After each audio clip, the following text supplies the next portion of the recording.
Every day in Scotland, 3 people die of a drug overdose, and that is just a shocking statistic. Each death is a tragedy, obviously for the individual, but for their loved ones, for their families, for their communities, and for the whole of Scotland.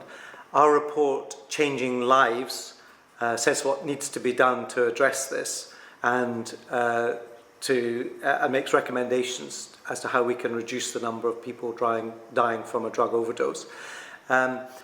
Changing lives is a message of hope. We're not without hope. We're not saying that things have to be as they are, but we are saying that change is needed. Changes in public attitude, changes in how services are delivered. We do make recommendations to the UK government to say that the law, which at the moment is very much steeped in addiction as a crime problem, we are saying that the legislation, the Misuse of Drugs Act, needs to be changed to reflect a public health approach, which is what we are doing in Scotland.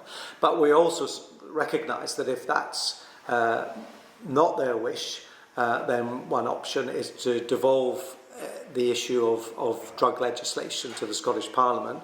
But we're also saying that the issue is too urgent. We can't leave it until the UK government changed law. And so what we're saying is that we believe that safer drug consumption facilities can be implemented now under the current legislation.